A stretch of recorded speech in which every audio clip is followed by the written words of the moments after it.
Hello guys, this is BK Mathur, your math teacher. I hope you all will be good, all will be fine. कैसे हैं आप लोग? तो भैया आपका रिजल्ट आ चुका है 10th क्लास 12th क्लास का, और बहुत सारे बच्चों के मन में कुछ क्वेश्चंस अभी भी बैठे हुए हैं कि सर मेरी तो कंपार्टमेंट आ गई, मेरा एग्जाम कब होगा, कब रिजल्ट आएगा, क्या करूं, कैसे करूं? तो भैया डरने की कोई बात नहीं है, कंपार्टमेंट ही तो आई है, ठीक है, कंपार्टमेंट ही तो आई है ना, हो जाएगा, सब हो जाएगा, डरने की कोई बात नहीं, हिम्मत रखनी पड़ेगी आपको, बिल्कुल बिल्कुल, और बहुत अच्छे से होगा, ठीक है। तो इस वीडियो के अंदर बात होने वाली है कंपार्टमेंट के एग्जाम की, उसके पूरे प्रोसेस की। इस वीडियो के अंदर बात होने वाली है अगर किसी बच्चे के नंबर बहुत ही एक्सपेक्टेशन से कम आए हैं तो वो अपना रीचेकिंग भर सकता है, इंप्रूवमेंट का एग्जाम दोबारा दे सकता है। कैसे देगा इस वीडियो के अंदर मैं आपको पूरा बताने वाला हूं, और आपकी अपनी आंसर शीट की फोटोकॉपी आप सीबीएसई से निकलवा सकते हैं। कैसे निकलवाएंगे, क्या प्रोसेस होगा, क्या फीस होगी, क्या डेट होगा, क्या टाइम पीरियड होगा, सब मैं आपको इस वीडियो के अंदर बताने वाला हूं। इस वीडियो को जरूर अपने दोस्तों के साथ शेयर करें, लाइक करें, और आगे बढ़ने से पहले प्लीज वीडियो को भी लाइक कर दो, दोस्तों के साथ शेयर कर दो, क्या पता किसकी कैसे हेल्प हो जाए, इजंट इट? तो आगे बढ़ते हैं गाइस, बहुत ही इंपॉर्टेंट है, बहुत ही इंपॉर्टेंट वीडियो इसके अंदर मिलने वाली है, तो आप एक बार जरा देख लो। सबसे पहले बात कर लेते हैं एक बार कंपार्टमेंट के एग्जाम की। देखो बहुत सारे बच्चों की मार्कशीट में ना या तो आरटी लिखा हुआ आया है, आरटी का मतलब है repeat in theory, repeat in theory मतलब आप प्रैक्टिकल में पास हो लेकिन आप थ्योरी के अंदर फेल हो गए, आपके नंबर कम आ गए, ठीक है, तो आपको थ्योरी का एग्जाम देना पड़ेगा। और अगर कहीं पर आरपी लिखा हुआ है तो इसका मतलब है रिपीट इन प्रैक्टिकल, इसका मतलब थ्योरी में तो आप पास हो गए और प्रैक्टिकल के आपके बेकार हो गया, फेल हो गए, तो आपको प्रैक्टिकल का पेपर दोबारा देना पड़ेगा। और किसी किसी की मार्कशीट में आया आरबी, आरबी का मतलब है रिपीट इन बोथ, मतलब आपको थ्योरी प्लस प्रैक्टिकल दोनों एग्जाम देने ही पड़ेंगे। ओके, अच्छा बात आती है किसी बच्चे के पास अगर 6 सब्जेक्ट हैं और 6 में से वो 5 के अंदर पास हो गया है तो वो बच्चा पास माना जाएगा, उसे फेल नहीं माना जाएगा। लेकिन किसी बच्चे के पास अगर 5 ही सब्जेक्ट हैं और 5 में से वो किसी एक में फेल हुआ है तो इसका मतलब है रिपीट इन थ्योरी और रिपीट इन प्रैक्टिकल। ओके, जो भी वहां पर आपका लिखा होगा उसके अकॉर्डिंग आपको एग्जाम देना पड़ेगा। तो कंपार्टमेंट के बारे में ये बात ध्यान रखना, किसी किसी के आगे लिखा हुआ है ई का मतलब है इसेंशियल, मतलब आपको पेपर देना ही पड़ेगा वरना आप 12th पास नहीं माने जाओगे, ठीक है। तो कंपार्टमेंट के बारे में ये आपके डाउट हो गए दूर, ये 10th क्लास 12th क्लास दोनों के लिए है। अब बात आती है कि सर इसका प्रोसेस बताइए, तो भैया कंपार्टमेंट का प्रोसेस अभी स्टार्ट नहीं हुआ है, अभी 4-5 दिन के अंदर नोटिफिकेशन आ जाएगा प्रोसेस ऑफ अप्लाई के, हाउ टू अप्लाई, ठीक है। तो आपने स्कूल में चले जाना, वहां पर आपको बताया जाएगा 4-5 दिन के अंदर, अभी कोई प्रोसेस इसका स्टार्ट नहीं हुआ है। दूसरा, सर एग्जाम की डेट बता दीजिए, तो भाई इसके एग्जाम की डेट जुलाई में होंगे, जुलाई फर्स्ट वीक से इसके एग्जाम स्टार्ट हो जाएंगे, मतलब आपको मई और आपको जून, मई और जून का टाइम मिलने वाला है तैयार करने के लिए। तो ये आपकी एग्जाम की हो गई डेट। सर रिजल्ट कब आएगा? भैया इसका रिजल्ट अगस्त में आएगा, अगस्त में इसका रिजल्ट आ जाएगा, ठीक है। मार्कशीट आपकी नई बन के आ जाएगी, आपकी नई मार्कशीट बन के आ जाएगी, उसके अंदर सब कुछ सारे मार्क्स जो आपका पुरानी वाली मार्कशीट है उसको हटा के नई एक कंसोलिडेट मार्कशीट आपके पास बन के आ जाएगी। सर सिलेबस आपका वही रहेगा जो आपने पूरे साल पिछले साल पढ़ा था, सेम सिलेबस रहेगा, एग्जाम का सेम पैटर्न रहेगा, नथिंग इज न्यू। और मेरे हिसाब से आपके पास 60-70 दिन है, 50-60 दिन है, तो भैया लग जाओ, अभी से लग जाओ, मेरी कोई हेल्प हो मुझे बताओ, आई विल हेल्प यू, और आप फोड़ दोगे क्योंकि आपको सिर्फ और सिर्फ एक ही पेपर की तैयारी करनी पड़ेगी, ठीक है। बात आती है सर मेरी कंपार्टमेंट आ गई, क्या मेरा सीयूटी पे कोई फर्क पड़ेगा? क्या कोई फर्क नहीं पड़ेगा।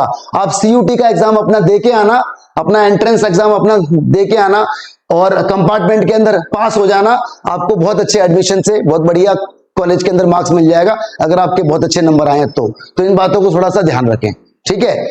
तो कंपार्टमेंट के बारे में वी हैव डन, हमारे डाउट्स हो गए दूर। आगे बढ़ते हैं, बड़ी आगे उन बच्चों के लिए अभी बात हो रही है जिनके नंबर एक्सपेक्टेशन से बहुत ही कम आए हैं। तो देखो 3 प्रोसेस हैं, आप अपने मार्क्स वेरीफाई करवा सकते हैं। वेरीफाई का मतलब ये है कि भैया टोटलिंग वगैरह ठीक हुई है कि नहीं हुई, कहीं कोई टोटलिंग में गड़बड़ हो गई हो तो यहां पे सिर्फ टोटलिंग वगैरह होती है, ठीक है।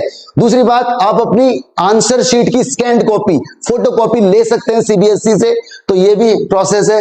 तीसरा, जो आपने सीबीएसई से फोटोकॉपी ली है और आप अपने आंसर चेकिंग से सेटिस्फाइड नहीं है, तो आप चैलेंज कर सकते हैं सीबीएसई को कि भैया मेरे इस आंसर पर दोबारा से रीएवेल्युएट किया जाए, यानी इस वाले क्वेश्चन पे मुझे ज्यादा नंबर मिल सकते थे लेकिन आपने मुझे कम दिए हैं।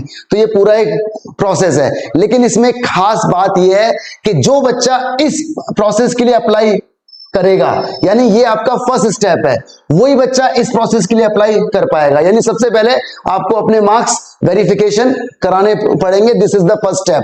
और अगर आप अपने मार्क्स ऑफ वेरिफिकेशन से सेटिस्फाइड है, उसके बाद आप अपनी फोटोकॉपी मांग सकते हैं with nominal amount, nominal fees. अभी मैं आपको बताने वाला हूं क्या इसका पूरा प्रोसेस होगा।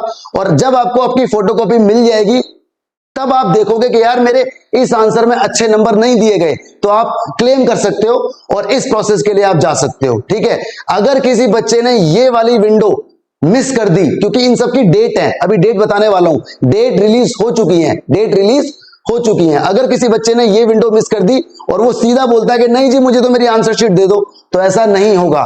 फर्स्ट ऑफ ऑल ये प्रोसेस, उसके बाद ये प्रोसेस, उसके बाद ये प्रोसेस। ठीक है, दूसरी बात, सर अगर मेरे नंबर घट गए तो अगर आपके टोटलिंग के नंबर वहां डिक्रीज हो रहे होंगे, तो भैया नए रिजल्ट में नंबर घट के भी आ जाएंगे, बढ़ रहे होंगे तो बढ़ा देगा और घट रहे होंगे तो घटा देगा टोटलिंग में। तो ये पूरा एक प्रोसेस है। ठीक है, लास्ट स्लाइड एक बार यहां देख लेते हैं। देखो, सबसे पहले बात कर लेते हैं एक बार 12th क्लास की।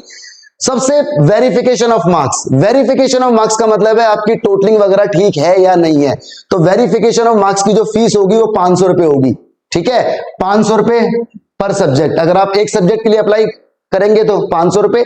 और ध्यान रखना एक बार में एक ही होगा। एक बार का मतलब यह है कि आपको सिर्फ एक चांस मिलेगा। ठीक है, एक ही लॉगिन में आपको एक पेपर, 2 पेपर, 3 पेपर, जितने भी पेपर चेक करवाना है वेरिफिकेशन के लिए, तो एक ही लॉगिन के अंदर आपको ये काम करना पड़ेगा। ठीक है, 16/5/2023 यानी आज 13 तारीख है, 14 तारीख, 15 तारीख, 16 तारीख से ये प्रोसेस स्टार्ट होगा वेरिफिकेशन का। 16 तारीख, 17 तारीख, ठीक है, 18 तारीख, 19 तारीख, 20 तारीख रात 12 बजे से पहले पहले करना पड़ेगा। तो आपको इतने टाइम की विंडो यहां पर दी हुई है। जो बच्चा इस विंडो में फेल हो गया, जिस बच्चे ने इस विंडो में अप्लाई नहीं किया, वेरिफिकेशन के लिए अप्लाई नहीं किया, तो वो अपने फोटोकॉपी भी मांग नहीं सकता, क्योंकि पहला स्टेप ये है। दूसरा स्टेप आपका, अगर आपको अपनी आंसर शीट की फोटोकॉपी, स्कैन कॉपी चाहिए तो आपको विंडो मिलेगी 31/5/2003 से 31/5/2023 से, मैंने 3 बोल दिया, 31/5/2023 से 1/6/2023 तक की आपको विंडो मिलेगी। यहां पर आप ऑनलाइन अपनी आंसर शीट मंगा सकते हैं, स्कैन्ड कॉपी। ठीक है, और उसके बाद अपनी कॉपी को आप देखोगे और अगर आप अपने आंसर से सेटिस्फाई नहीं हो कि भाई इस शीट में मुझे ज्यादा नंबर मिलने चाहिए थे, तो उसके बाद आप यहां इस प्रोसेस पे जा सकते हो, जो कि 5 और 6 सिर्फ एक ही दिन मिलेगा आपको। एक तो 5 तारीख और एक 6 तारीख, 2 दिन मिलेंगे। ठीक है, 5 तारीख, 6 तारीख ऑनलाइन के लिए। अगर आपकी डेट मिस हो गई तो फिर आपको दोबारा मौका नहीं मिलेगा। ऑलराइट, अप्लाइंग ऑनलाइन, वेरिफिकेशन के लिए 500 रुपए का चार्ज लगेगा। आंसर शीट मंगाने के लिए 700 रुपए है एक आंसर शीट।